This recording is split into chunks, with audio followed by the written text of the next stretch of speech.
Welcome to USA Global TV and Radio, where our mission is to provide education, entertainment, hope, and inspiration. USA Global TV and Radio connects you with experts and audiences all around the world every single day to help you succeed in business and to live a richer life. Visit us at usaglobaltv.com to learn about career and life-changing training and mentoring programs like the Listening Mentor. Subscribe to our newsletter to stay informed about our special programs and offers. Discover how you can become a guest on one of our shows or a host or producer of a USA Global TV and Radio show of your very own. That's USA Global TV and Radio, where the doctor is always in.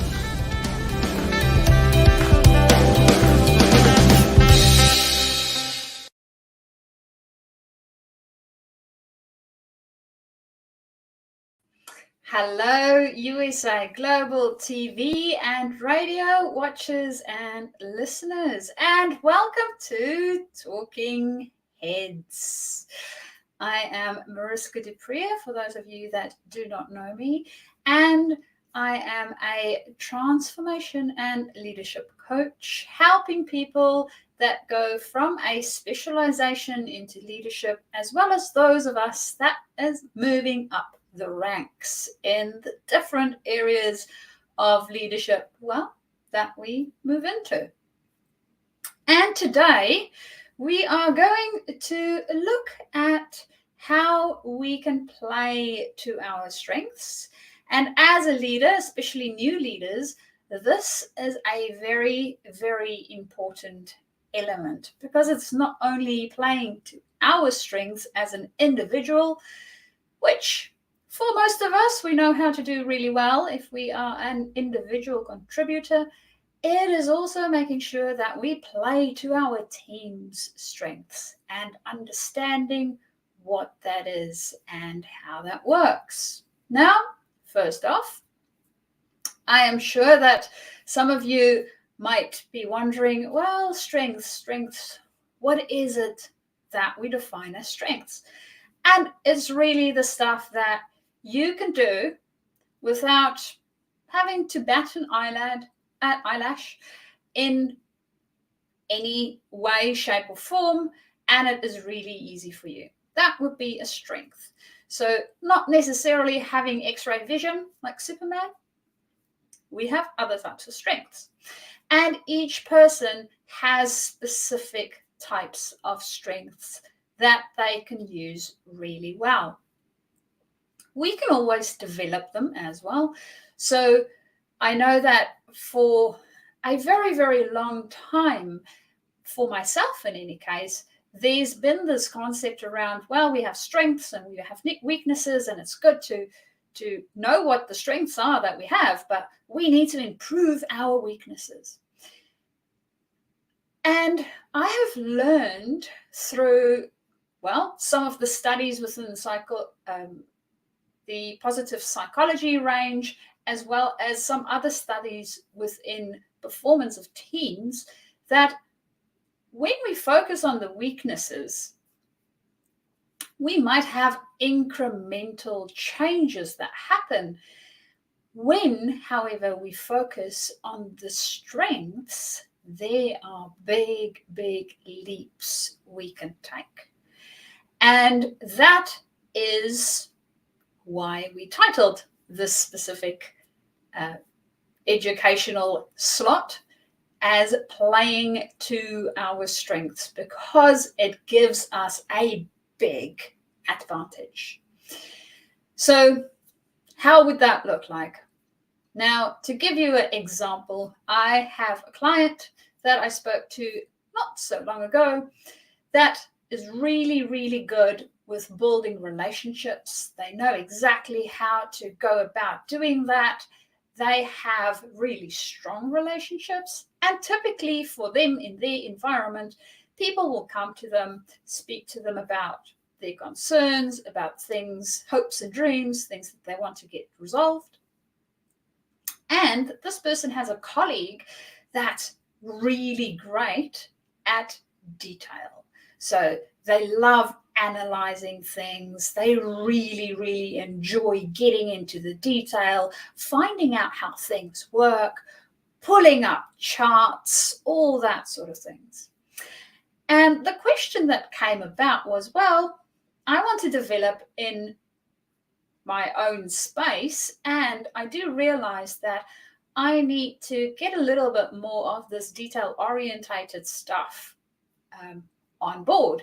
And I don't really know where to start with it because, well, of course, not a fan, right? It normally the things that for us show up as a weakness is a thing that we're not as fond of doing. So going through the conversation, we came to the conclusion that it would be really good to have a basic understanding of how to gather the data or how to pull it together, but not necessarily having to go into the details of it if that is not the place where we are strong at. Because there's people out there that really enjoy doing that. And it makes a lot more sense to actually have those people come in and help us than us trying to learn this skill that we're not too fond of to start off with, and then going and, in all likelihood, making a mess of it, plus taking a very, very long time to do it. So we looked at a strategy to actually help this specific person to bring their skill to the fore even more within their relationship building and assist the other person a little bit with upping their skill around relationship building and also helping them to get a high level understanding of how the data works and really getting clear as to what sort of information it is that they need to put into it. Because as most of you that work with a lot of data often know, that if we put garbage in, we will in all likelihood get, well, garbage out. So we want to be very intentional when it comes to data to actually put the right sort of stuff into it. So getting an idea of what that might look like for ourselves made it a lot easier for this specific individual to then go, okay, so this is how it can work. I have a good grasp, a good idea of how this concept works and what it is that I want out of it. But I don't need to be the person that actually executes it. I have a team member that's great at doing that. So I will literally pass it to them. And that is what it is about when we look at how we can play to our strengths. Now, sometimes, especially when we are an individual contributor and we're moving into this leadership space, we don't really know what we're good at within the leadership space yet, because we might not have thought about it too much, or we might feel that our exposure in the field might not have been enough. We have years and years of individual contributor knowledge and experience, but we don't have as much within our leadership space. So how does this work? Now, a couple of ways that we can go about it. One is that you can, of course, take a test, right? Which, for the data people around, that is a really fun way. And I know for people that also want to get to know themselves a little bit better, it is a good way to find out, well, what's the data points that I am more drawn to in general, according to the tests. So there's a couple of free tests available, especially looking at strengths. So when we're looking at strengths, one of the free tests that's available is the VIA Strengths Test. So it's VIA, VIA Strengths Test. And that was developed through the positive psychology space. And what those strengths are is really looking at the virtues we have as human beings. Now, as human beings, in total, they have found that there are about 24 virtues that all of us have. It doesn't matter where we live on the planet or what sex we identify with. If we are a human being, which, well, if you're watching this show, you most probably would be, then you will have these 24 virtues. Now, we have all of them, and of course, because we are individuals, we all have them in different varying sort of combinations. So the combinations that I will have at my top and the combinations that you will have at your top will, in all likelihood, differ. And even when they are the same, the way we express them, so the way we utilize them, the way we think about them, the way we make sense of them and bring them into the world will be different. So that's the VIA strengths, and it really looks at those virtues. For example, one of the VIA strengths are a strength within creativity. So within creativity, it's really the ability to think about things in a creative way, being able to take things apart and put them back together in a bit of a different type of way. Now, we are all creative. It's not that we don't have it, because remember, we have all got the 24. Some of us are a little bit more adept to using that than others. So it's really understanding how much we use it. And one of the things that I have found going and experimenting with some of my clients around what works for them and what doesn't work for them and how it looks like and show up for them in their lives is that what we find within our VIA strengths and what we find within our value system has a bit of a correlation to them. Now, if we value things that is within the creative space, we enjoy being more innovative or more creative or have something within that dimension, the likelihood of it being a strength for us is also increased. So it's always, for me, fascinating to see how we identify our values and then we go and have a look at our VIA strengths, and we can actually see how the two of them speak to one another and they talk the same language.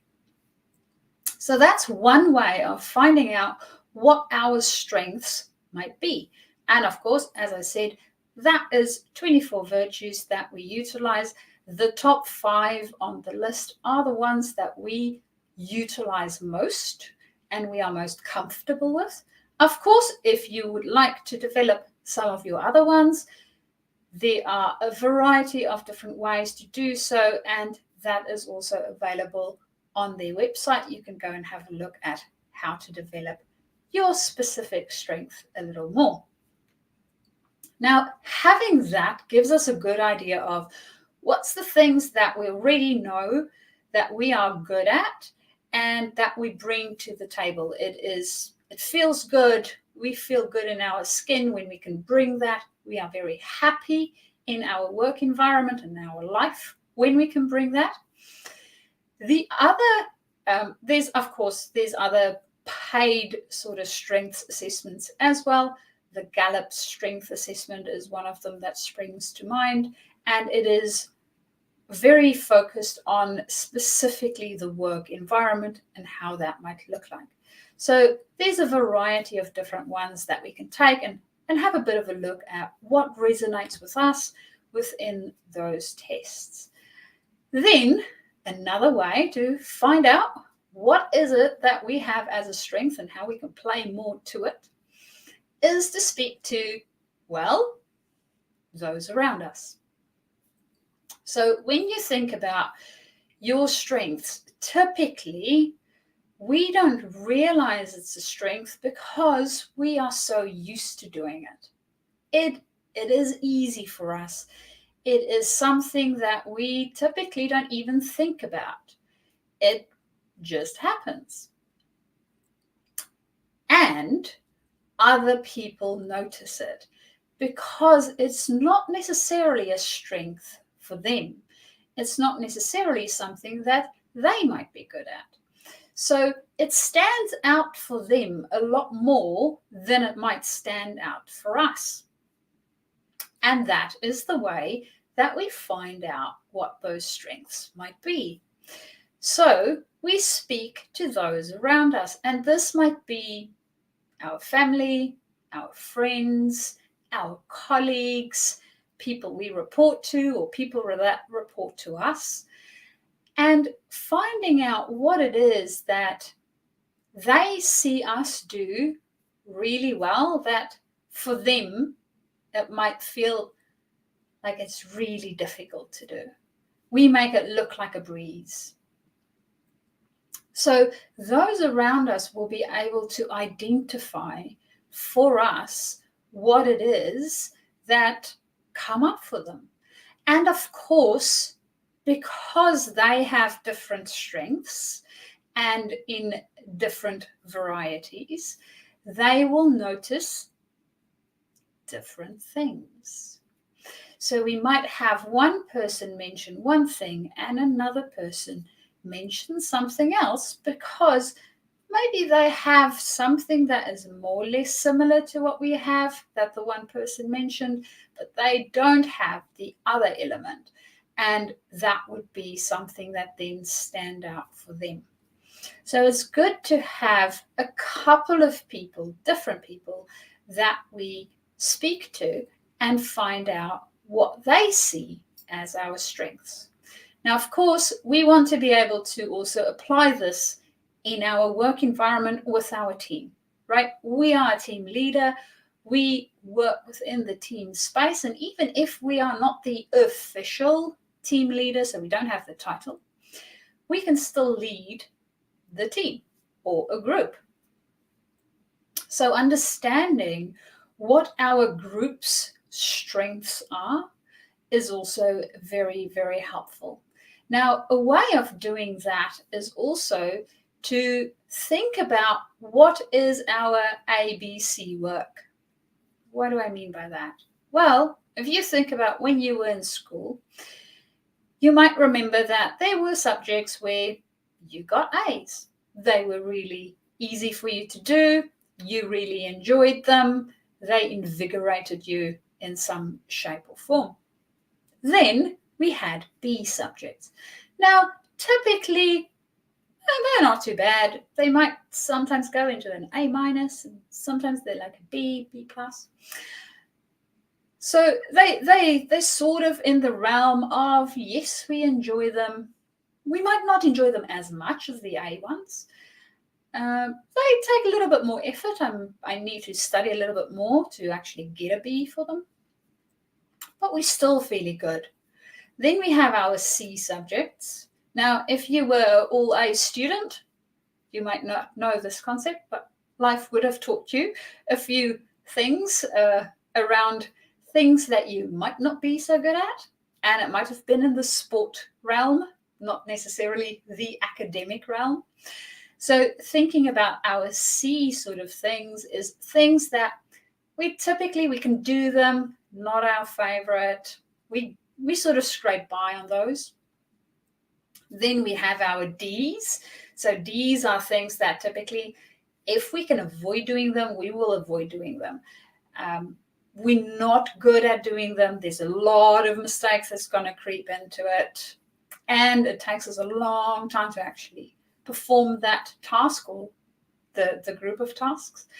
And then we have our F. Now, F has a lot of words that's associated with it, and it's sort of our not so great ones.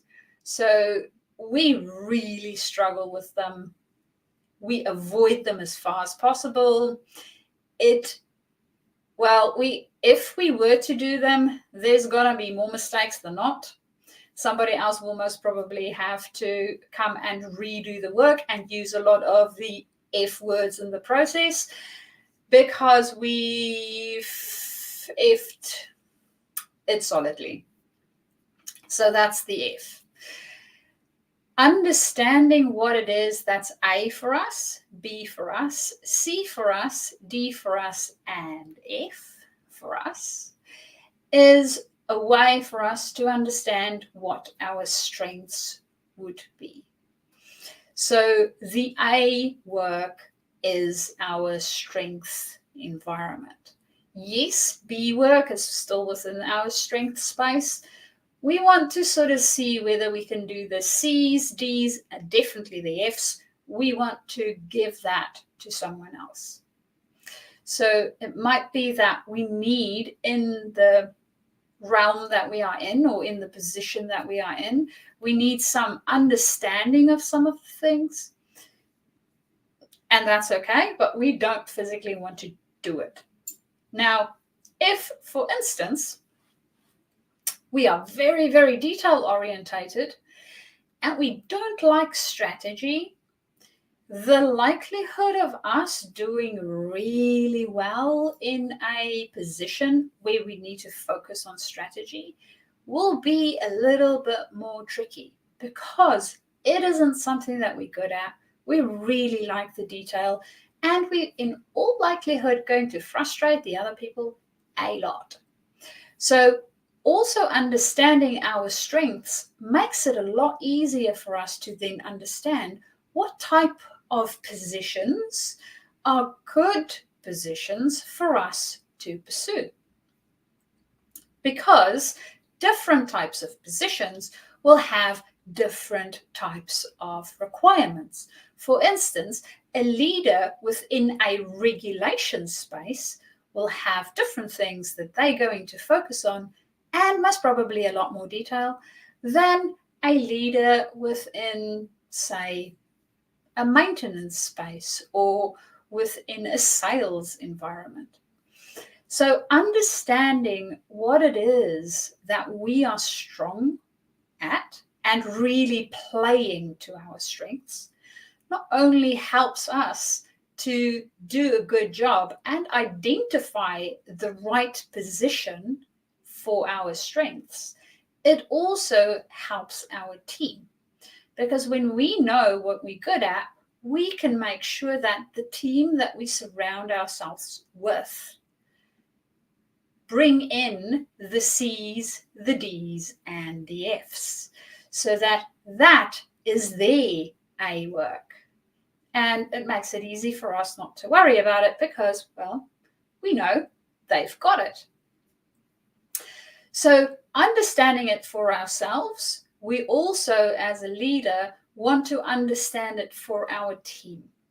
Because when we understand it for our team, it makes it a lot easier for us to go, okay, I know that you're really good at this specific task, and I'm going to give that to you and this to the other person, because it might not be their A work. And if I were to mix the two up, I will get, well, typically very frustrated team members. And I am not setting them up for success.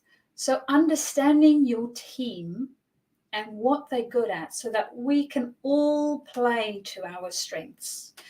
It helps us as individuals. It also helps the bigger team or group that we are interacting with, because now everybody is doing things that they really enjoy doing. They do it really well. They do it really fast. And of course, you can see where this is going, right? We start to become a high-performing team. Now, of course, there's a lot of other elements that we need to take into consideration when looking at high-performing teams. And in saying that, when we start with playing to our strengths, that is a great way for any team to start becoming a high-performing team. So if there is one thing that you can take from this lesson today is find out in the different ways that we have discussed what your strengths are so that you can start playing to those, and find out what your team has as strengths and start playing to those as well. And you will see the work and the environment flourish around you. And that is our lesson for today. I hope that you enjoyed it. And of course, we will be back with another episode on how to work with our team better and bring them and ourselves up so that we can multiply the impact that we have as great leaders in the world. If you would like to get a little bit more information or would like to get in touch with me, you are more than welcome to do so via my email address, which is mariska@journey2discover.com, or alternatively, do so via LinkedIn, and you can send me a direct message and we can start our conversation. Enjoy being a great leader, no matter which space it is that you occupy your leadership role in. And I will see you guys next time. Bye.